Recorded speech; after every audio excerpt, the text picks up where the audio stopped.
राधे राधे। जय श्री कृष्णा।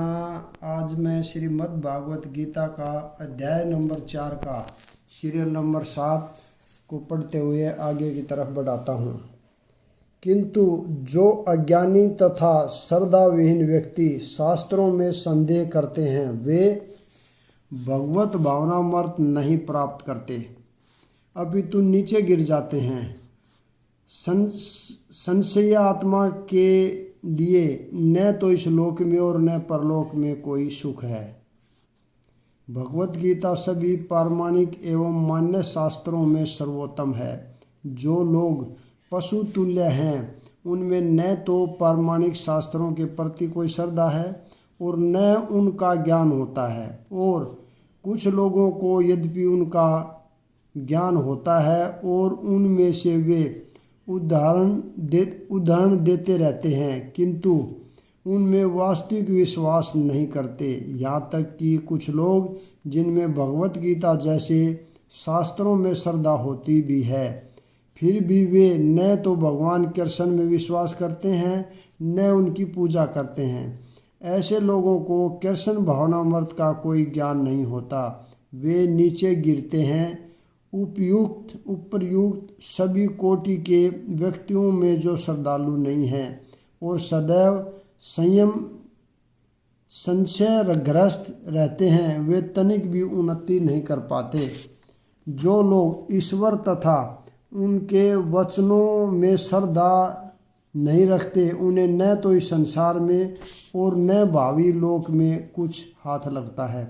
उनके लिए किसी भी प्रकार का सुख नहीं है। अतः मनुष्य को चाहिए कि श्रद्धा भाव से शास्त्रों के सिद्धांतों का पालन करें और ज्ञान प्राप्त करें।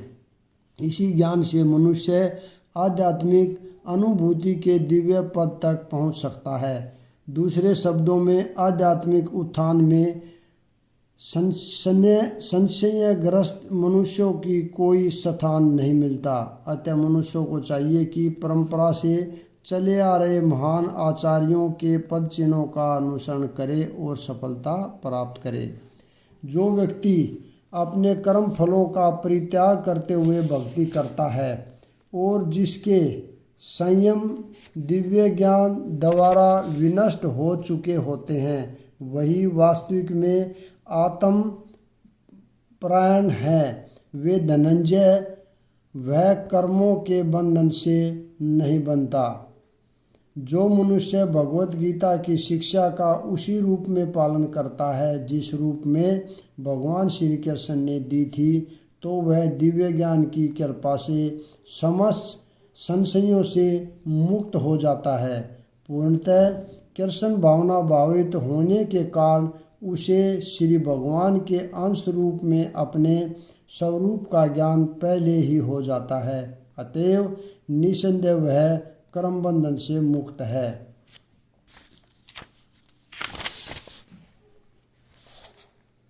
अतएव तुम्हारे हृदय में अज्ञान के कारण जो संशय उठे हैं, उन्हें ज्ञान रूपी शस्त्र से काट डालो। हे भारत, तुम योग से समन्वित होकर खड़े हो और युद्ध करो। इस अध्याय में जिस योग पद्धति का उपदेश हुआ है वह सनातन योग कहलाती है। इस योग में दो तरह के यज्ञ कर्म किए जाते हैं, एक तो द्रव्य का यज्ञ और दूसरा आत्मज्ञान यज्ञ जो विशुद्ध आध्यात्मिक कर्म है। यदि आत्म साक्षात्कार के लिए द्रव्य यज्ञ नहीं किया जाता तो ऐसा यज्ञ भौतिक बन जाता है, किंतु जब कोई आध्यात्मिक उद्देश्य या भक्ति से ऐसा यज्ञ करता है तो वह पूर्ण यज्ञ होता है। आध्यात्मिक क्रियाएं भी दो प्रकार की होती हैं, आत्मबोध तथा श्री भगवान विषयक सत्य। जो भगवत गीता के मार्ग का पालन करता है वह ज्ञान की इन दोनों श्रेणियों को समझ सकता है। उसके लिए भगवान के अंश स्वरूप आत्मज्ञान को प्राप्त करने में कोई कठिनाई नहीं होती। ऐसा ज्ञान लाभप्रद है, क्योंकि ऐसा व्यक्ति भगवान के दिव्य कार्यकलापों को समझ सकता है। इस अध्याय के प्रारंभ में स्वयं भगवान ने अपने दिव्य कार्यकलापों का वर्णन किया है। जो व्यक्ति गीता के उपदेशों को नहीं समझता वह श्रद्धाविहीन है, और जो भगवान द्वारा उपदेश देने पर भी भगवान के सच्चिदानंद स्वरूप को नहीं समझ पाता, तो यह समझना चाहिए कि वह निपट मूर्ख है। कृष्ण भावनामृत के सिद्धांतों को स्वीकार करके अज्ञान को कर्म से दूर किया जा सकता है। यह कृष्ण भावनामृत विविध देवयज्ञ, ब्रह्मयज्ञ, ब्रह्मचार्य यज्ञ, गृहस्थ यज्ञ, इंद्रिय संयम यज्ञ, योग साधना यज्ञ, तपस्या यज्ञ, द्रव्य यज्ञ, स्वाध्याय यज्ञ, वर्णाश्रम धर्म में भाग लेकर जागृत किया जा सकता है। ये सब यज्ञ कहलाते हैं और ये सब नियमित कर्म पर आधारित हैं, किंतु इन सब कार्यकलापों के भीतर सबसे महत्वपूर्ण कारक आत्म साक्षात्कार है। जो इस उद्देश्य को खोज लेता है वही भगवत गीता का वास्तविक पाठक है, किंतु जो कृष्ण को प्रमाण नहीं मानता वह नीचे गिर जाता है। अतः मनुष्य को चाहिए कि वह सेवा तथा समर्पण समेत किसी पारमाणिक गुरु के निर्देशन में भगवत गीता या अन्य किसी शास्त्र का अध्ययन करे।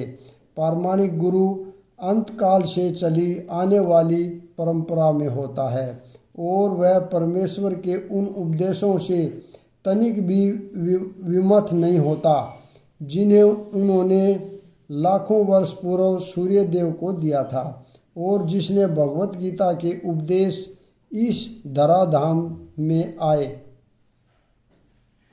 अब अतः गीता में ही व्यक्त भगवत गीता के पथ का अनुसरण करना चाहिए और उन लोगों से सावधान रहना चाहिए जो आत्म श्लाघा वंश अन्यों को वास्तविक पथ से विपत करते रहते हैं। भगवान निश्चित रूप से परम पुरुष हैं और उनके कार्यकलाप दिव्य हैं। जो इसे समझता है वह भगवत गीता का अध्ययन शुभारंभ करते ही मुक्त होता है। इस प्रकार श्रीमद् भगवद गीता के चतुर्थ अध्याय दिव्य ज्ञान का भक्ति वेदांत तात्पर्य पूर्ण हुआ।